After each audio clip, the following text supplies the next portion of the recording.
পরম প্রেমময় যুগপুরুষোত্তম শ্রী শ্রী ঠাকুর অনুকূল চন্দ্রের আতুল চরণে জানাই আমার শতকোটি প্রণাম। জয় গুরু সকল ইষ্টপ্রাণ দাদা ও মায়েরা। আজকে এমন একটা জিনিসকে আমাদের থেকে দূরে রাখার কথা বলবো, যে জিনিসটা আমাদেরকে কখনোই প্রভুকে লাভ করার শক্তি প্রদান করবে না, যেটা আমাদের কাছে থাকলে আমরা চিরজীবনই দুঃখ কষ্ট পাবই পাব।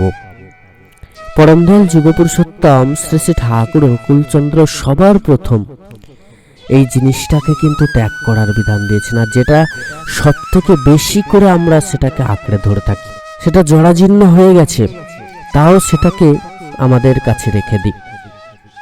এই জিনিসটা কিন্তু খুবই খারাপ জিনিস। এটাকে তাই সবার প্রথম পরম দয়াল বললেন, দূর করে ছুঁড়ে ফেলে দাও। যদি তুমি প্রকৃত রূপে পরম দয়ালের আশীর্বাদ লাভ করতে চাও, তাহলে তুমি সবার প্রথম আমার এই কথাটা শোনো।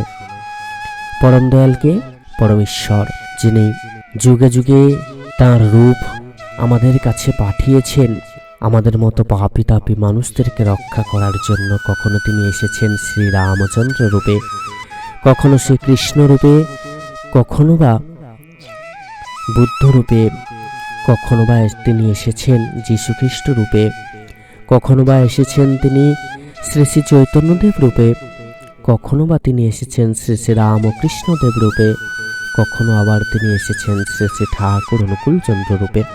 তো এত রূপের কি দরকার ছিল? ঈশ্বর একই রূপে তো বারে বারে আসতে পারতেন, যুগোপযোগী ধর্ম প্রদান করে যেতে পারতেন। এত রূপের কি দরকার ছিল? আলাদা আলাদা রূপ ধারণ করেছেন, আলাদা আলাদা ধর্ম প্রচার করে গেছেন। আলাদা ধর্ম তো নয়, আমরা সেটাকে আলাদা করে বোঝানোর চেষ্টা করি, সেটাকে এমনভাবে উপস্থাপনা করার চেষ্টা করি যে আলাদা ধর্ম, ধর্ম তো আর আলাদা হয় না।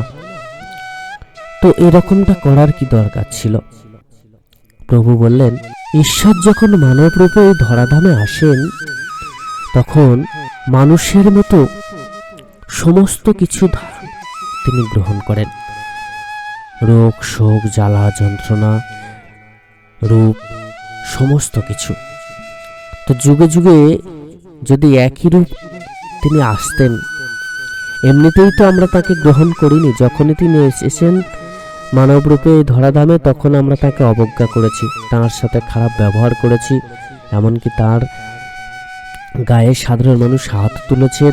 প্রত্যেক যুগে দেখুন, শ্রী রামচন্দ্রকে এক ব্যাধের হাতে মৃত্যুবরণ করতে হয়েছিল। তখনকার দিনের কিছু মানুষ তাকে ভগবান রূপে পূজা করেছিলেন।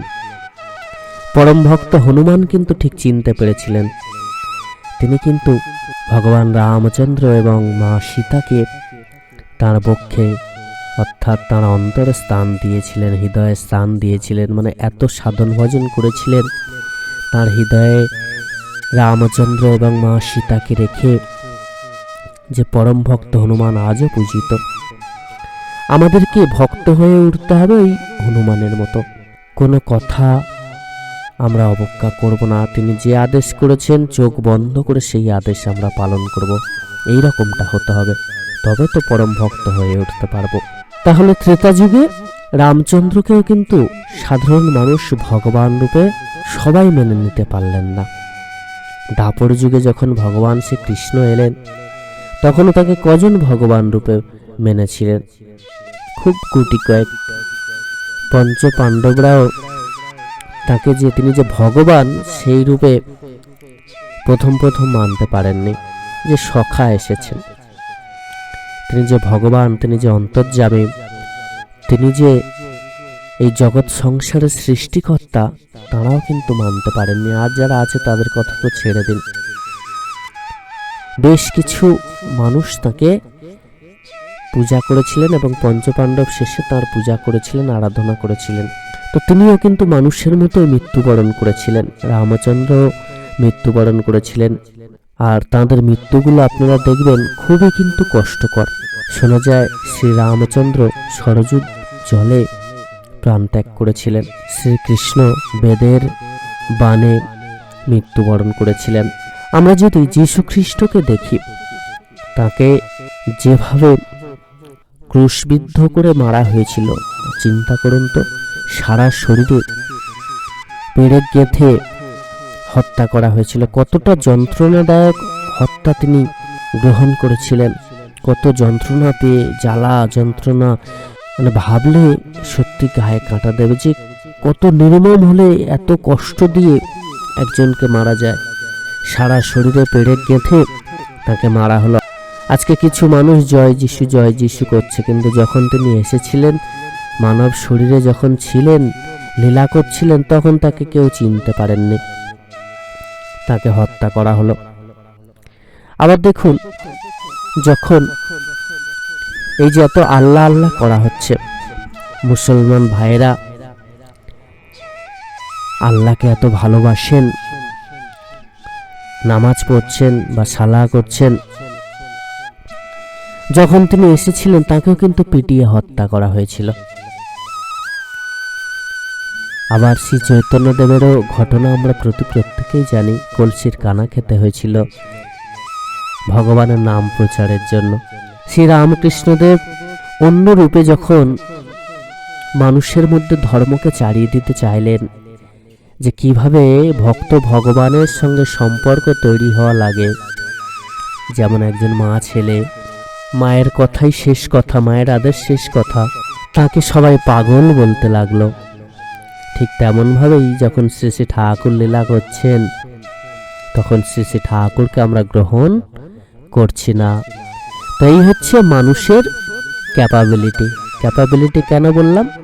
ধারণ করার শক্তি বা বোঝার ক্ষমতা মানুষের প্রচণ্ড।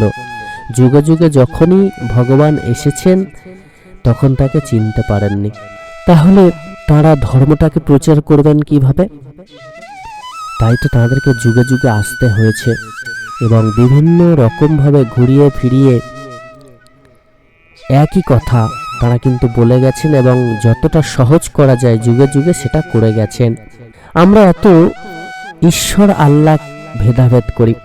হিন্দু ভাইরা ঈশ্বর বলেন, ভগবান দেবদেবীদের মানেন এবং প্রত্যেক রীতি রেওয়াজ তারা কিন্তু মেনে চলেন। প্রত্যেক একটা তিথি আছে, সেই তিথিতে আলাদা আলাদা দেবদেবের পূজা হয়, ব্রত করা হয়, উপবাস পালন হয় এবং বিভিন্ন নিয়ম কানুন মেনে কিন্তু সারা বছরটা চলে। আর মুসলমান ভাইরা আল্লাহকে মানেন, তার যে নিয়ম কানুন রয়েছে, নামাজ পড়া বা আরো যে সমস্ত নিয়ম রয়েছে সেগুলো তারা পালন করেন। কিন্তু কথা হচ্ছে ঈশ্বরকে আর আল্লাহই বা কে? শাস্ত্র বলছে ঈশ্বরের দুটি রূপ, একটা হচ্ছে সাকার আর একটা হচ্ছে নিরাকার। আমরা কেউ সাকারকে বিশ্বাস করি, কেউ আবার নিরাকারকে বিশ্বাস করি, কিন্তু ব্যাপারটা সেই একই। জলকে আপনি যখন ফোটাচ্ছেন, ফুটিয়ে দেখবেন বাষ্প হয়ে উড়ে গেল। সেই বাষ্প হয়ে উড়ে গেল, তারপর আমরা আর কিন্তু দেখতে পাচ্ছি না জলকে। আবার সেই জলকে ঠান্ডা করে নিন, দেখবেন বরফ হয়ে গেল, তখন আমরা কিন্তু সেই জলকে দেখতে পেলাম। তো ঠিক সেই রকম ভাবেই আমরা আমাদের ভাবের শীতলতা দিয়ে যখন ঈশ্বরের আরাধনা করব, তখন তিনি আমাদের কাছে সাকার রূপ ধারণ করবেন, তাকে আমরা দেখতে পাব। আর যখন আমরা উষ্ণতা দিয়ে, আমাদের ভাবের মাধুর্য দিয়ে তাকে নিরাকার রূপে পূজা করতে চাইব, তাকে নিরাকার রূপে আমরা পূজা করব। পরমদয়াল যুগপুরুষোত্তম শ্রী শ্রী ঠাকুর অনুকূলচন্দ্র বললেন যে যেমন ভাবে আমাকে গ্রহণ করে আমি তার কাছে তাই। অর্থাৎ তিনি এই বাণীর মধ্য দিয়ে একটা কথা স্পষ্ট করে দিলেন যে ঈশ্বর যুগে যুগে যখন মানব রূপে আসেন, তখন তেনারা প্রত্যেকটা মানুষের কাছে পৌঁছে যাওয়ার চেষ্টা করেন, যাতে তাকে চিনতে পেরে মানুষ তাকে গ্রহণ করে এবং এই জগৎ সংসার থেকে চিরমুক্তি লাভ করতে পারেন। কিন্তু আমরা সাধারণত সেটা তো করতে পারি না, যার জন্য আমাদের এত দুর্দশা, সংকট, এত সমস্যা। আমরা প্রকৃতরূপে চিরমুক্তি লাভ করতে কেউই চায় না এখন বর্তমানে, কারোর মনে এই ভাবনা কিন্তু আসে না। এই যে তিনি বললেন আমি যে আমাকে যেমন ভাবে কামনা করে আমি তার কাছে তাই, যে আমাকে শিব রূপে পূজা করে আমি তার কাছে শিব, যে আমাকে বিষ্ণু রূপে পূজা করে আমি তার কাছে বিষ্ণু, যে আমাকে মা লক্ষ্মী রূপে পূজা করে আমি তার কাছে মা লক্ষ্মী। তো ভক্ত যেমন রূপে তাকে পূজা করতে চাইবেন বা পূজা করেন, তার কাছে কিন্তু তেনারা তেমন ভাবে প্রকট হন। তো যখন কেউ সাকার রূপে তাঁর আরাধনা করছেন, তখন সাকার রূপে তিনি তাকে আশীর্বাদ প্রদান করছেন। যখন নিরাকার রূপে কেউ তাকে আরাধনা করছে, তখন নিরাকার জ্ঞানে নিরাকার রূপে তাকে আশীর্বাদ প্রদান করছেন। তো এখানে আলাদা তো কিছুই নেই। এবার আসি কে বড় আর কে ছোট। কে বড় আর কে ছোট এ তো আপনারা বুঝতেই পারলেন। এখানে বড় ছোটর কোনো প্রশ্নই ওঠে না। ঈশ্বর এক এবং অদ্বিতীয়। কখনো তিনি সাকার রূপ ধারণ করেন, কখনো বা নিরাকার। আর যুগে যুগে ধর্ম তিনি আমাদেরকে দিয়ে গেছেন, যুগোপযোগী ধর্ম দিয়েছেন, বিভিন্ন রূপ ধারণ করে তিনি এসেছেন ধরাধামে এবং আমাদের মতো পাপী তাপী মানুষদেরকে উদ্ধার করেছেন। প্রত্যেকটা যুগে বেশ কিছু পাপী তাপী মানুষ উদ্ধার হয়েছে, যেটা কিন্তু শাস্ত্রে উল্লেখ আছে। তো সেগুলো তো সামান্য কিছু পরিমাণ।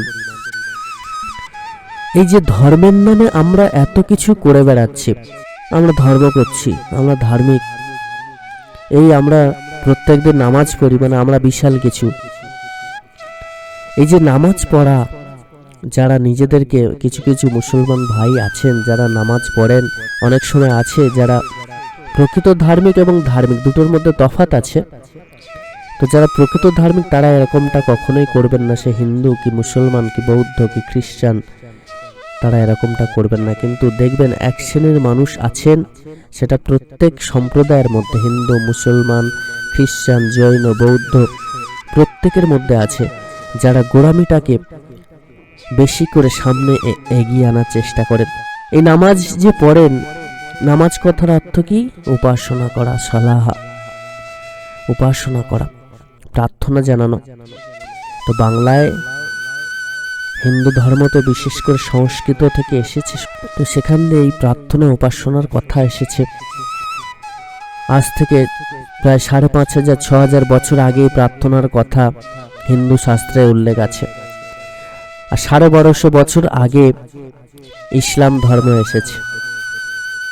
তো তার কত আগে হিন্দু ধর্ম চলে এসেছে এবং সেখানে প্রার্থনার কথা আছে, উপাসনার কথা আছে, ঈশ্বরকে আরাধনার কথা আছে, প্রত্যেক দিন ঈশ্বরের পূজার কথা আছে, প্রত্যেক দিন ঈশ্বরের সেবার কথা আছে, সমস্ত কিছুর উল্লেখ আছে।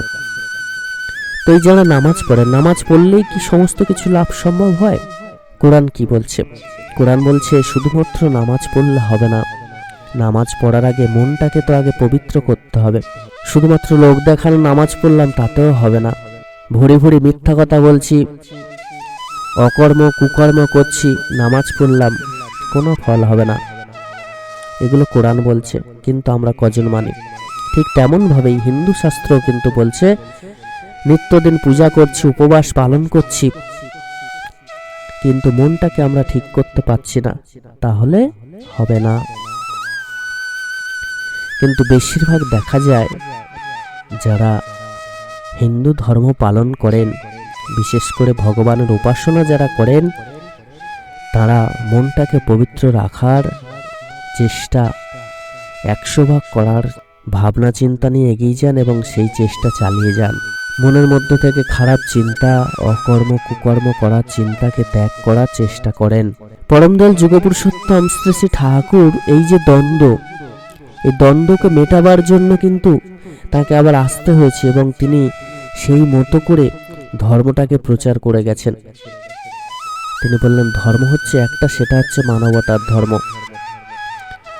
আমরা যদি না আগে মানুষ হতে পারি, কিসের ধর্ম, কিসের সম্প্রদায়? আগে তো মানুষ হতে হবে। আর মানুষ হতে গেলে সেই পথকে অবলম্বন করতে হবে প্রকৃত রূপে। মানুষ হতে গেলে মনুষ্যত্ব লাগে, বিবেক লাগে, জ্ঞান লাগে, বৈরাগ্য লাগে, সংযম লাগে, স্থিরতা লাগে, সেগুলো তো আগে অর্জন করতে হবে। সেই অর্জন করার জন্য সবার প্রথম যেটা দরকার সেটা হচ্ছে সদ্গুরুর চরণ আশ্রয় করা, যেটা বেদে সবার প্রথম উল্লেখ রয়েছে যে সদ্গুরু চরণ আশ্রয় করতেই হবে। আর এই যুগে সদ্গুরু রূপে তিনি এসেছেন, তাঁর চরণ যদি না আমরা আশ্রয় করি তাহলে আমরা কিন্তু কিছুতেই এই জিনিসগুলোকে অর্জন করতে পারবো না। আর এগুলো অর্জন যতদিন না করতে পারবো ততদিন আমাদের সাধনা জগতে প্রবেশ আমরা কখনোই করতে পারবো না। প্রচুর মানুষ আছেন দেখবেন, যা খুশি তাই করছেন, যা খুশি তাই খাচ্ছেন, যেমন তেমন ভাবে চলছেন, আর প্রার্থনা জানাচ্ছেন, উপবাস করছেন, নামাজ পড়ছেন। এতে কি হবে?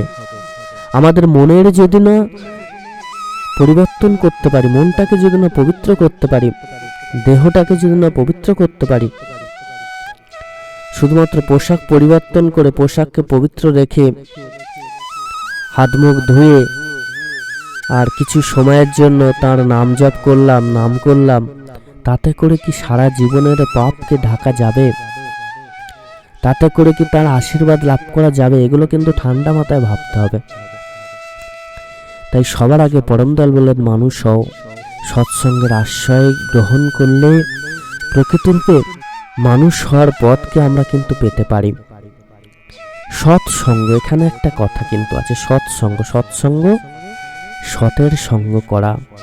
যিনি সৎ, যিনি নিষ্ঠাবান, যিনি আদর্শবান, যিনি জ্ঞানী, যিনি প্রকৃতরূপে প্রকৃত জ্ঞানকে আপনার কাছে দিতে পারবে, যিনি এই জগৎ সংসারের সমস্ত জ্ঞানকে আহরণ করতে পেরেছেন, যিনি ঈশ্বরকে জানতে পেরেছেন, সেই সতের কাছে আমাদের নিজেদেরকে নিয়োজিত করতে হবে, তাঁর চরণে ঠাঁই নিতে হবে, তাঁর সঙ্গ করতে হবে, তবেই তো সৎসঙ্গ। অনেক সৎসঙ্গ আপনারা শুনে থাকবেন, কিন্তু প্রকৃত জ্ঞান যদি না থাকে, যিনি নিজে অন্ধকার থেকে আলোতে আসতে পারেননি, তিনি আমাদেরকে আলো কিভাবে দেখাবেন?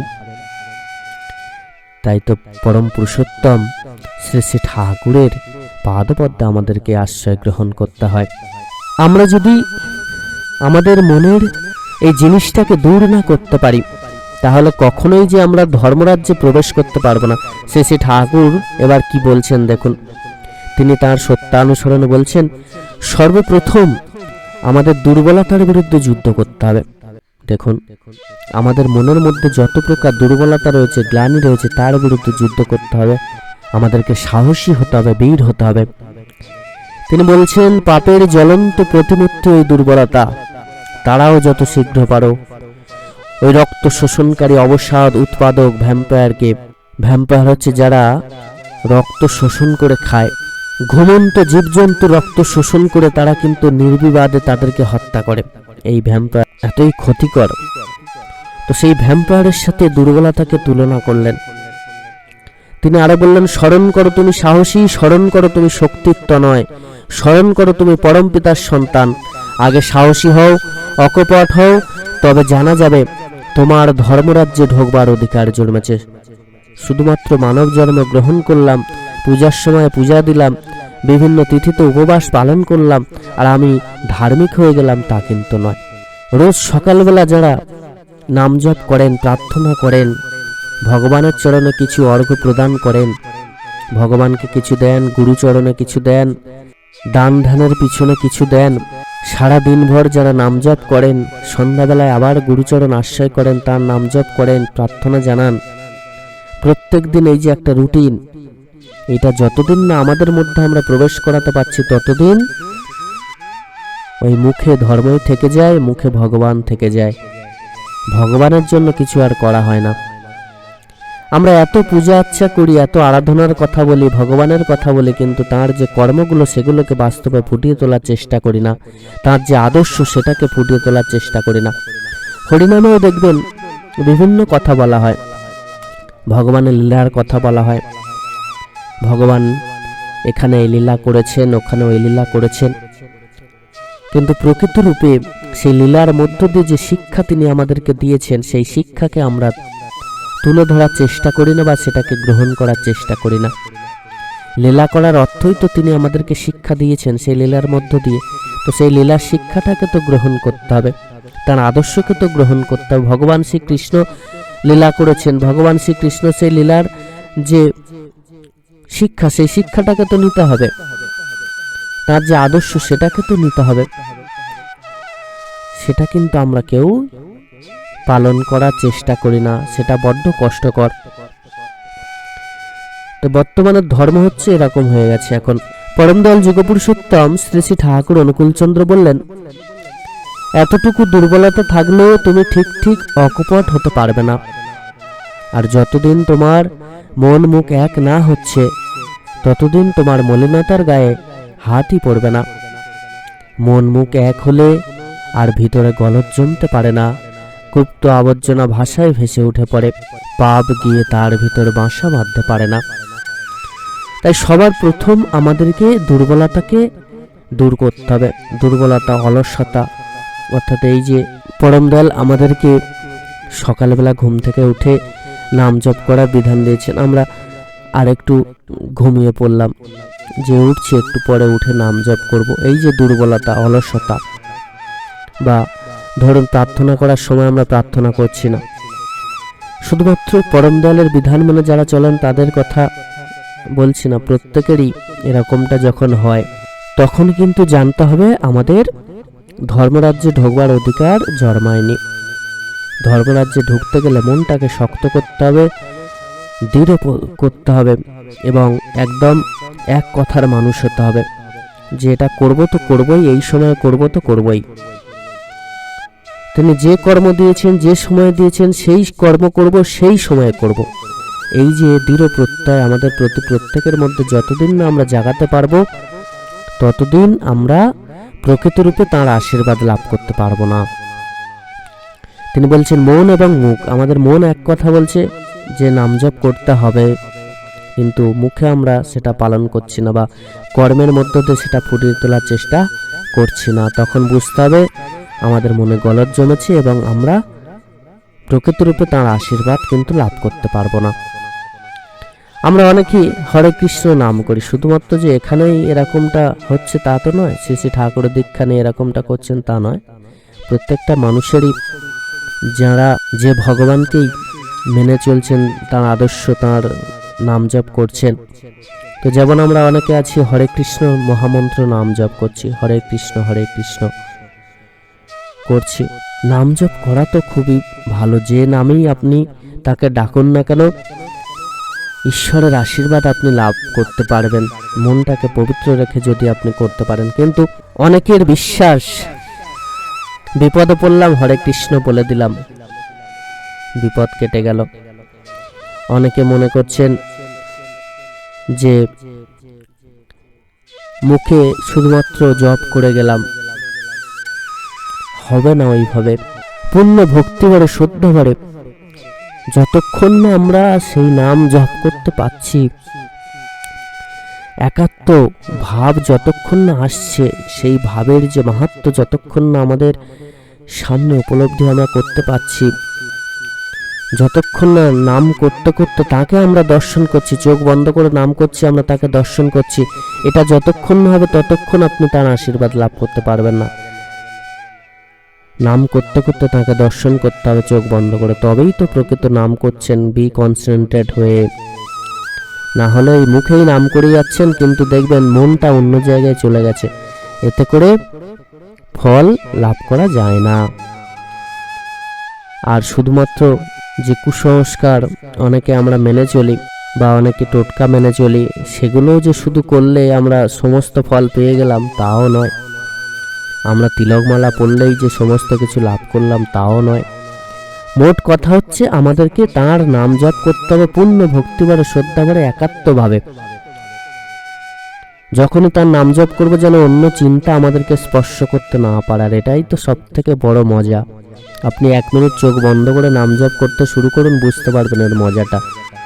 মন যে কোথা থেকে কোথায় চলে যাচ্ছে কয়েক সেকেন্ড অন্তর, সেটা আপনি কল্পনাও করতে পারবেন না। তো আমাদের মন হচ্ছে এতটাই চঞ্চল, এই মনকে ধরে রাখা, বেঁধে রাখা, এটা কিন্তু সব থেকে কঠিন কাজ। এর জন্য চাই সাধনা। আর এই সাধনায় যতদিন না আপনি উত্তীর্ণ হতে পারছেন, ততদিন ভগবানের আশীর্বাদ লাভ করার আশা কোনোদিন করবেন না। এই সাধনায় উন্নতি তখনই হবে যখন আপনি প্রত্যেক দিন নিত্য এটাকে অভ্যাস করবেন। তখন দেখবেন অটোমেটিক্যালি এই সাধনায় আপনি উন্নতি করতে পারবেন, আর তখনই আপনি পরম দয়ালের আশীর্বাদ লাভ করতে পারবেন। পরমেশ্বর আপনাকে চিরমুক্তি প্রদান করবেন। পরম দয়াল সত্যানুসরণ গ্রন্থটি 72 পৃষ্ঠার বই, একদম ছোট্ট একটা বই, চিতে বই, কিন্তু এই বইটার মধ্যে তিনি যে জ্ঞান আমাদেরকে দিয়ে গিয়েছেন, সেই জ্ঞানকে আমরা যদি আহরণ করতে পারি, যারা করতে পারবেন তারাই দেব মানুষে পরিণত হতে পারবেন। এতটাই জ্ঞান এই বইটার মধ্যে আছে। তিনি আরো বলছেন, দেখুন, হটে যাওয়াটা বরং দুর্বলতা নয়, কিন্তু চেষ্টা না করাই দুর্বলতা। তুমি কোনো কিছু করতে প্রাণপণে চেষ্টা করা সত্ত্বেও যদি বিফল মনোরথ হও, ক্ষতি নাই। তুমি ছেড়ো না, ওই অম্লান চেষ্টাই তোমাকে মুক্তির দিকে নিয়ে যাবে। অনেক সময় আমরা নাম জপ করতে করতে হঠাৎ করে মন অন্য জায়গায় চলে গেল, আমরা সেই নাম জপ করা ছেড়ে দিলাম। তা করলে চলবে না, আরো চেপে ধরতে হবে, তাকে আবার ফিরিয়ে আনতে হবে, তাকে ফিরিয়ে এনে আবার নাম জপ করতে হবে। বা যে কোনো কাজই আমরা করি না কেন, সেটা করতে করতে যখন আমাদের অসফলতা আসে, সফল হই না, তখন সেই কাজটাও কিন্তু করতে হবে। এই ছোট্ট ছোট্ট জিনিসগুলো যতদিন না আমরা করতে পারবো, ততদিন যে তার আশীর্বাদ লাভ করতে পারবো না, সেটা স্পষ্ট করে তার এই বাণীর মধ্য দিয়ে কিন্তু বুঝিয়ে দিলেন তিনি। আমাদের মনটাকে সবল করতে হবে। তিনি বলছেন, দুর্বল মন চিরকালই স্বসিদ্ধ, তারা কখনোই নির্ভর করতে পারে না, বিশ্বাস হারিয়ে ফেলেছে, তাই প্রায় রুগ্ন কুটিল ইন্দ্রিয় পরবশ হয়। তাদের নিকট সারাটা জীবন জ্বালাময়, শেষে অশান্তিতে সুখ দুঃখ ডুবে যায়। কি সুখ কি দুঃখ বলতে পারে না, বললে হয়তো বলে বেশ, তাও অশান্তি অবসাদে জীবন ক্ষয় হয়ে যায়। দুর্বলতা এই এমন এটা জিনিস যেটার জন্য সারা জীবন কিন্তু আমাদের ধ্বংস, তাই এটাকে সবার প্রথম ত্যাগ করতে হবে। দুর্বল হৃদয়ে প্রেম ভক্তির স্থান নেই। পরের দুর্দশা দেখে, পরের ব্যথা দেখে, পরের মৃত্যু দেখে নিজের দুর্দশা, ব্যথা বা মৃত্যুর আশঙ্কা করে ভেঙে পড়া, এলিয়ে পড়া বা কেঁদে আকুল হওয়া ওসব দুর্বলতা। যারা শক্তিমান তারা যাই করুক, তাদের নজর নিরাকরণের দিকে, যাতে ওসব অবস্থায় আর কেউ বিধ্বস্ত হয়। প্রেমের সহিত তারই উপায় চিন্তা করা। বুদ্ধদেবের যা হয়েছিল, ওই হচ্ছে সবল হৃদয়ের দৃষ্টান্ত। তুমি বলো না তুমি ভীরু, বলো না তুমি কাপুরুষ, বলো না তুমি দুরাশয়। পিতার দিকে নজর করো, আবেগ ভরে বলো, ওগো আমি তোমার সন্তান, আমার আর জড়তা নেই, আর দুর্বলতা নেই, আমি আর কাপুরুষ নই, আমি আর তোমাকে ভুলে নরকের দিকে ছুটে যাব না, আর তোমার জ্যোতির দিকে পিছন ফিরে অন্ধকার অন্ধকার বলে চিৎকার করব না। তার জ্যোতি তো সদা সর্বদা চোখের সামনে ভাসবে তখনই যখন আপনি তাঁর চরণে ঠাঁই নেবেন, তাঁর দিকে তাকাবেন। যদি আমরা তাঁর দিকে পিছন করি, অনেক সময় হয় না অহংকারের বশে, শ্রী ঠাকুরের দীক্ষা কেন নেব, অহংকার, আগে তো জানতে হবে ব্যাপারটা, সেই জানার ভাব নাই। শ্রী ঠাকুরের দীক্ষা কেন নেব, কেন তার চরণে আশ্রয় করব, এই যে অহংকার, এই অহংকারই কিন্তু তাকে কখনো বুঝতে দেবে না, চিনতে পারবেন না কখনো। পিছন ফিরে আপনি অন্ধকার অন্ধকার বলে সারা জীবন চিল্লাতে হবে। প্রকৃতরূপে এই জগৎ সংসার সুন্দর করতে গেলে, অনেকে আবার এই যে সুন্দর বলছে, অনেকে আবার ভাবছেন বা অনেকে প্রশ্ন করতে পারেন, যারা তার সদ্দীক্ষা গ্রহণ করেছেন তারা কি কষ্টে নেই, দুঃখে নেই? প্রত্যেকটা ভক্ত মানুষই কষ্টে দুঃখে থাকতে পারেন, কিন্তু তার মধ্য থেকে যারা ভগবানের আরাধনা করেন তারাই হচ্ছেন ঈশ্বরের পুত্ররূপে বিবেচিত হন, ঈশ্বর তাদেরকে রক্ষা করেন। তাই প্রত্যেক মানুষ কর্মগুণে কষ্ট পান, জ্বালা যন্ত্রণায় ভোগেন, রোগ শোকে ভোগেন। হয়তো এমনও হয়েছে, এমন প্রচুর গুরু ভাই রয়েছে যাদের সন্তান মারা গিয়েছে, তারা ঠাকুরের কাছে গিয়ে হাউ মাউ করে কেঁদেছেন। লাস্টে দেখা যাচ্ছে সেই সন্তান ঠিকমতো ইষ্টব্রতে পালন করত না, সেই সন্তান ঠিকমতো নাম জপ করত না। এরকম বহু ঘটনা ঘটেছে। তো যারা যে মানুষ, আমরা প্রত্যেকেই তো ইন্ডিভিজুয়াল, একটা সংসারের মধ্যে এসেছি বলে এই নয় যে আমরা প্রত্যেকেই এক। আমাদের বাবা মা, ভাই বোন বলুন, স্ত্রী পুত্র বলুন, প্রত্যেকের সাথে একটা বন্ধন তৈরি হচ্ছে ওপর থেকে। তিনি পাঠাচ্ছেন, তিনি আমাদেরকে যুক্ত করাচ্ছেন। আমরা কিন্তু কেউ জানি না কোন ঘরে যেতাম, কে আমাদের বাবা হবেন, কে আমাদের মা হবে, কে আমাদের দাদা বা ভাই হবেন, কে বোন হবেন, দিদি হবেন, আমরা কিন্তু কেউ জানতাম না। তিনি যেমন ঘরে আমাদেরকে পাঠিয়েছেন তেমন ঘরে এসেছি। তিনি যেমন বাবা মা আমাদেরকে দিয়েছেন সেই বাবা মা লাভ করেছি, যেমন ভাই বোন দিয়েছেন সেই ভাই বোন লাভ করেছি। আর সেই সমস্ত কিছুই হয়েছে আমাদের কর্মগুণে। কর্মের বিচারে আমরা ঘর পাই, কর্মের বিচারে বাবা মা পাই, কর্মের বিচারে সমস্ত কিছু পাই, অর্থ প্রতিপত্তি সমস্ত কিছু, দুঃখ কষ্ট জ্বালা যন্ত্রণা শোক জরা ব্যাধি সব। তাই কর্মকে সঠিক করুন, মানুষের মতো মানুষ হয়ে উঠুন, তাহলেই কেল্লাফতে দুর্বলতাকে চিরতরে দূর করে দিন। পরম দলের চরণ আশ্রয় নিয়ে পরম দলের নাম জপ করতে থাকুন এবং নিত্য পরম দলের বেলা প্রত্যেকটা কর্মকে মেনে চলুন। নাম জপ, ইষ্টভৃতি, সময় প্রার্থনা, সদ্গ্রন্থাদি পাঠ, মনকে পবিত্র রাখা, মনকে পবিত্র রেখে কর্ম করা, ঠাকুরের যে প্রত্যেকটা কর্ম তার আদেশ পেলে সেই কর্ম পালন করার চেষ্টা করা, এই সমস্ত জিনিসগুলো করার চেষ্টা করুন। আপনার সাথে অন্য কেউ কি ব্যবহার করছে সেদিকে কিন্তু ভুলেও তাকাবেন না। আপনি জানেন যে আপনি ইন্ডিভিজুয়াল, আপনি একা মানুষ, আপনাকে একাই পাঠানো হয়েছে, একারই কর্ম করতে হবে, একারই মুক্তি লাভ সম্ভব হবে। তো সেই মতো করে কর্ম করুন। আপনার সাথে আপনার বন্ধুরা কি ব্যবহার করছে, আপনার সাথে আপনার পরিবার কি ব্যবহার করছে, আপনার সাথে আপনার গুরু ভাইরা কি ব্যবহার করছে সেদিকে দৃষ্টি দেবেন না। আপনি প্রভুর কাজ করে যান, প্রভুর নাম জপ করুন, প্রভুর সাধন ভজন করুন, তাহলেই হবে। এতে করেই মুক্তি সম্ভব। সকল ইষ্টপ্রাণ দাদা মায়েরা প্রত্যেকে খুব ভালো থাকবেন। পরম দয়াল আপনাদের প্রত্যেকের মঙ্গল করুন। জয় গুরু বন্দে পুরুষোত্তমম।